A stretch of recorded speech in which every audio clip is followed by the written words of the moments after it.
Alam nyo ba sa ating mundong ginagalawan, hindi mo kailangan maging matalino, perfect, or mayaman, ems. Kundi ang kailangan mo is maging masipag, matyaga, at higit sa lahat, maging maganda. Not only in physically, but of course, maging magandang halimbawa. Ganon. At higit sa lahat, huwag kakalimutan maging mabuti. Huwag puro inggit at puro galit. Ganon. Dahil kung ang gawain mo ay puro inggit, galit, at paninira sa kapwa, ay naku day, aani ka talaga ng punong-puno ng kamalasan. And for today's video ay magre-reband na naman po tayo, at kung nais nyo matutunan ang process ng pagre-reband, just keep on watching. Dahil sa videong ito, i-share ko sa inyo lahat ng mga tips and technique kung paano ko yan itin-transform. At kung makikita nyo naman yung hair status ni client, short hair lang yung hair niya pero may pagka-wavy or may pagkabuhaghag. Previously, rebanded na nga din po pala si client so 1 year ago, at sa amin din siya nagpa-reband, at nga lang nagpa-short hair na daw siya. By the way, yung client po natin ngayon is galing pa po sa Samal, Bataan. So nagbiyahe pa siya ng more than 1.5 hour to 2 hours. So ganun kami ka-special kay client, yung tipong nag-e-effort talaga siya para magbiyahe upang dayuhin kami at sa amin magpagawa. Ganun. At dito nga sa part na to, sinection ko na into 4 section yung hair ni client, at nag-start na ako dyan mag-layer by layer dahil nag-a-apply na ako dyan ng rebanding cream number 1 ng The Unbeatables. At kung mag-a-apply man po tayo ng rebanding cream number 1, lagi po natin tatandaan na kailangan po is half inch away from the scalp. And regarding naman po sa pag-a-apply po ng gamot, wag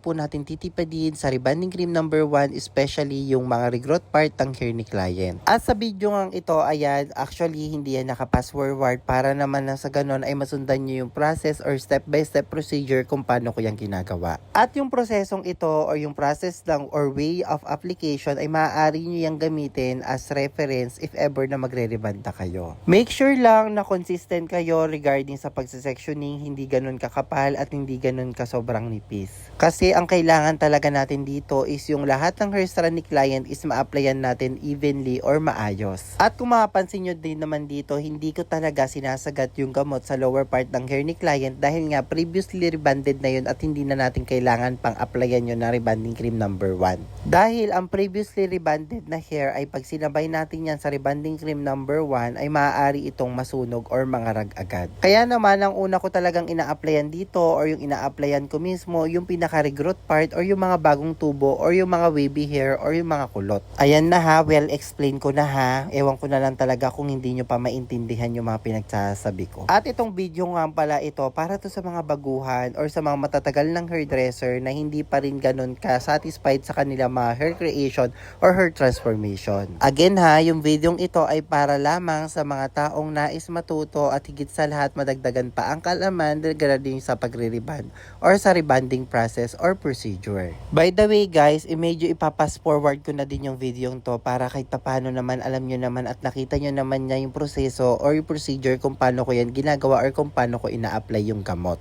Basta ang first tip ko lang naman regarding sa pagre-rebanding process ng first application ay wag nyo pong isasagad sa anit. Bakit bawal isagad sa anit? Dahil maaari itong matusta or masunog yung anit ni client at higit sa lahat maging sanhi ng pagpuputol-putol or maaaring maging sanhi ng pagkakalbo or panot. Kaya may tinatawag tayong half inch away from the scalp. Ayun ang distance ha, naintindihan. Paulit-ulit na rin yan kung sinasabi sa mga video ko, and I hope na naiintindihan nyo or na-adapt nyo talaga yung mga pinagsasabi ko. Kaya naman sa pagre-rebanding process, consistency is the key. Dapat mahaba ang pasensya nyo mga B.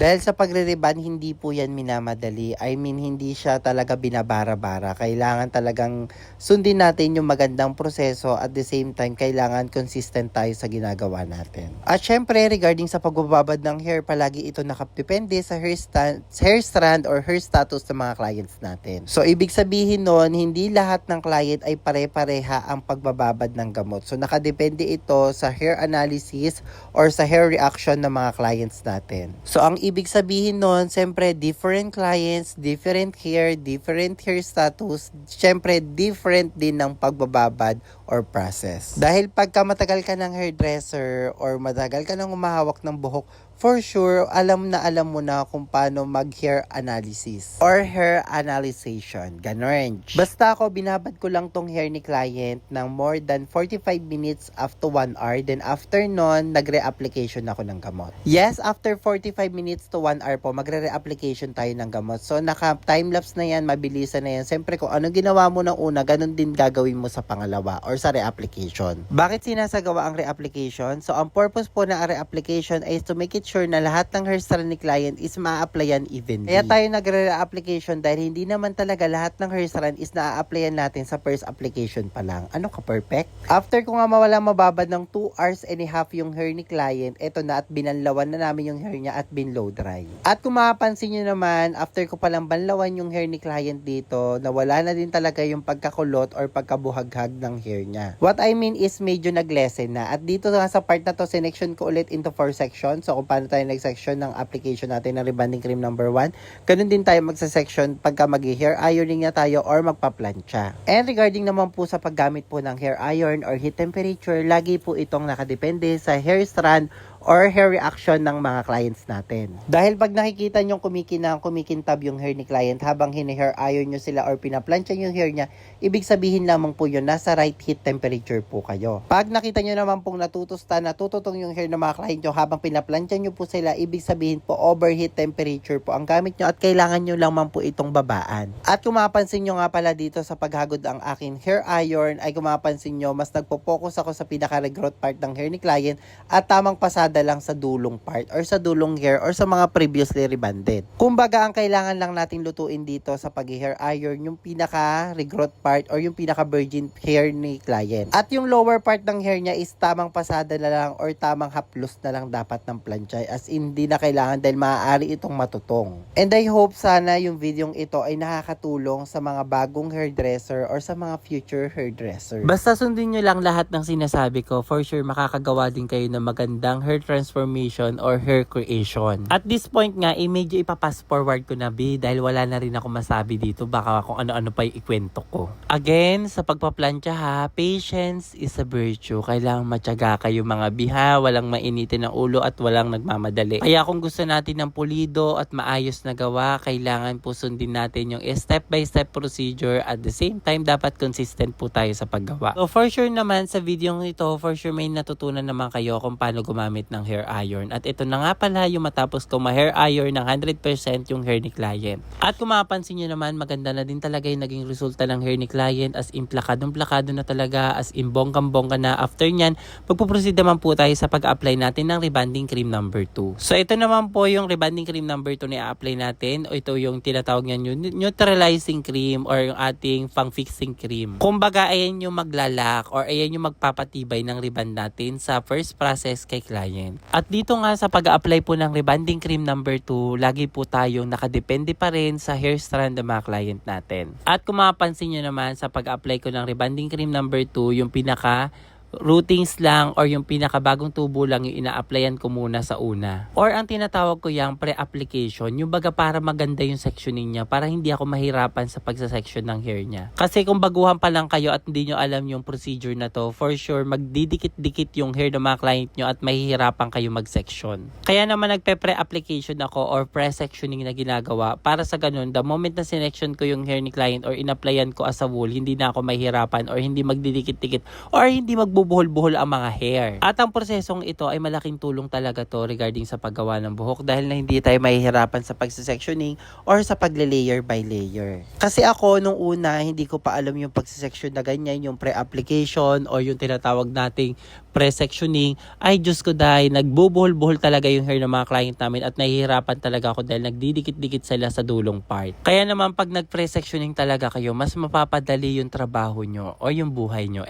What I mean is mapagaan po yung trabaho nyo, mas mabibilis po yung paggawa nyo or mas aalwan po ang paggawa nyo ng hair. And regarding nga pala sa mixing ko ng rebonding cream number 2, minsan naghahalo ako ng conditioner o kaya water, hindi po talaga ako nagpupurong R2. For example, nag-dilute tayo ng 200 ml na rebonding cream number 2. Ang ilalagay ko dun is nasa 20 to 25% ng water. Water or conditioner lang naman yung hinahalo ko sa rebonding cream number 2 para medyo medyo tumabang-tabang or lumapot-lapot ng konti or mas madali siyang i-apply. So, naiintindihan po ba yung mga sinasabi ko? So, kung nasusundan at naiintindihan yung mga pinagsasabi ko, isa lang masasabi ko sa inyo, you're one step closer to me. Charing! Basta ang mahalaga, naiintindihan niyo yung pinagsasabi ko. Basta dyan sa part na yan, nag-a-apply pa rin ako ng rebonding cream number 2 or nagpe-pre-sectioning ako or pre-application. And for sure, sa videong to ay may natututunan or may naiintindihan naman kayo. Dahil kitang-kita nyo naman,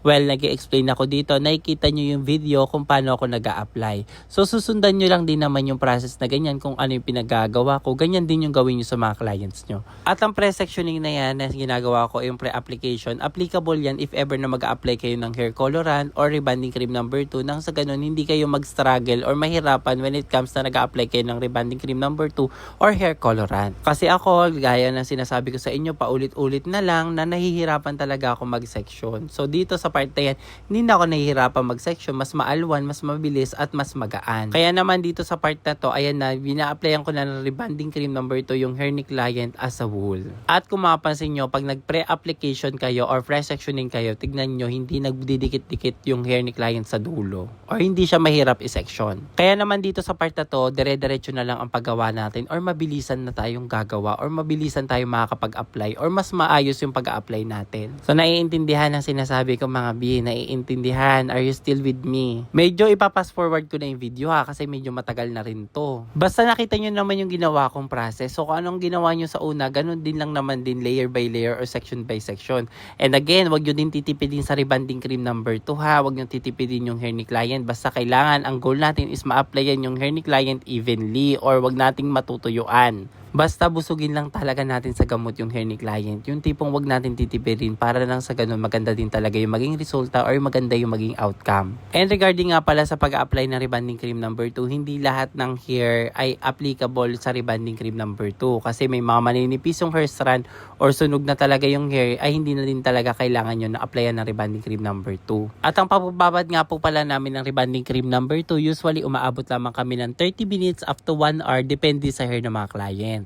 At ito na nga pala yung binanlawan na namin after ko mababad yung hair ni client. I think 40 to 45 minutes lang binabad. After nyon, banlaw. After banlaw, blow dry. After blow dry, ayan na ang resulta. At kung mapapansin nyo naman, wala nang kulot dyan sa hair ni client. Maganda na yung resulta as in bagsak na, straight na, at maganda na ang texture. At this point nga ay magpo-proceed na tayo sa next step natin, which is ito nakakapagpakinang, nakakapagpakanda, nakakapag-recover ng mga damage. Ito po ang ginagamit po namin. Ito ang miracle treatment. Paggagamit po tayo ng miracle treatment, kailangan nasa open space o open area po tayo. Bawal na bawal po siya sa indoor or sa mga closed door area. Kailangan nasa open space, kagaya niyan, at tapatan natin electric fan si client. Bakit kailangan tapatan ng electric fan si client? Dahil medyo may katapangan yung gamot at kailangan po ay hindi siya masuffocate, ganun. At si miracle treatment nga po pala, ibinababad lamang po siya ng pwedeng 10 minutes, 20 minutes, 30 minutes, or even 1 hour. After nun, hindi na po yan babanlawan na, blow dry na po tayo dahil si miracle treatment ay hindi siya malagkit at hindi po siya mahirap patuyuin. And after natin ma-blow dry yung hair ni client, kung mapansin nyo, makinang, makintab at maganda na ang resulta. Wala pa pong plancha yan ha. After nyan, pinasadahan ko na din ng hair iron yung hair ni client at ito na yung naging final result. Kung mapansin nyo, soft, shiny, silky, and plakadong-plakado ang pagkakagawa. Kaya naman again, for the second time around, super happy and satisfied talaga si client na magpagawa sa aming salon. Hindi rin talaga nakakapagtaka kung bakit bumabalik-balik at paulit-ulit sa amin yung mga client dahil super satisfied talaga sila sa aming hair creation or hair transformation. Sa mga nagtatanong kung saan po kami located, Banabas Street, Balon Anito, Mariveles, Bataan. So doon po kayo matatagpuan. Again, Banabas Street, Balon Anito, Mariveles, Bataan. Para yun sa mga paulit-ulit na nagtatanong, saan po location nyo ma'am? Saan po yung location nyo madam? Saan po yung location nyo sir? Ay naku, bahala kayo. Manood kasi kayo ng video para nalalaman nyo. Basta ito na yung matapos ko yung hair ni client. So tamang video pa kami dyan, tamang hatid-hatiran. Siyempre tamang video kung makinang, makintab, maganda ba talaga outside. So ayan po yung pinaka niya. Ayan po yung itsura ng hair ni client habang naglalakad siya. So far, super happy and satisfied si client kasi nga sabi niya may nag-i-invite daw sa kanya or may nag-aaya daw siya mag-ripariban pero super tanggi daw siya dahil may nagre-reband daw talaga sa kanya, which is kami Yorn. And ang nakakatuwa lang dahil super trusted talaga sa amin si client or nagtitiwala talaga siya sa amin. And para naman sa mga nagdududa or mga nagtatanong regarding sa mga products na ginagamit po namin, so ayan na po yung mga sample feedback po ng mga buyer or sa mga sumubok or sa mga nagtiwala. And regarding nga po pala sa mga products na ginagamit po namin, ay maa-avail nyo po siya sa ating Black app at sa Orange app.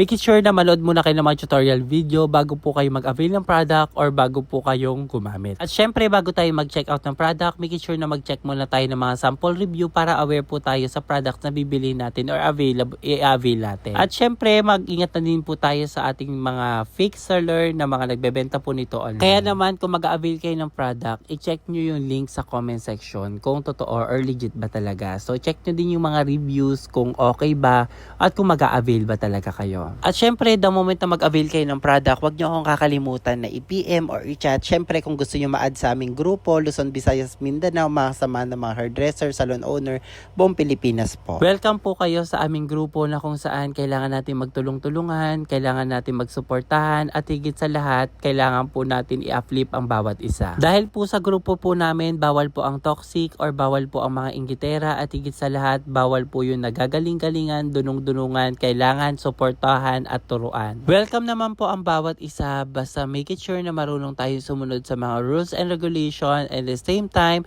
dapat po limitahan po natin yung pagiging mahusay or magaling natin or yung pagiging mataas natin masyado. Kaya naman kung mahusay or magaling ka na, just be humble and keep on learning. Dahil ako kahit nagme-mentor, nagko-coach or nagtitrain na ako ng mga kapwa ko hairdresser, ay open pa rin ako for new knowledge, new improvement, and new technique. Dahil naniniwala ko na magaling at mahusay na hairdresser or trainer ay hindi tumitigil upang matuto. At higit sa lahat, walang takot na mag-share ng mga new tips and techniques sa mga kapwa hairdresser dahil nais niya rin tong umangat. Dahil ang magaling at mahusay na hairdresser, ito yung taong hindi takot malamangan. Kundi siya pa ang magiging dahilan kung bakit aangat ang iba. What I mean is, ito yung taong hindi niya gusto yung siya lang dapat yung magaling. Yung gusto niya dapat lahat tayo, ganun. Kaya naman sa lahat ng taong mahilig magmataas, wait nyo ang pagbagsak. By the way guys, kung may mga natutunan or na-inspired kayo sa mga sample creation ko, wag nyo naman ako kalimutan na i-follow. Syempre, share nyo na din yung video to.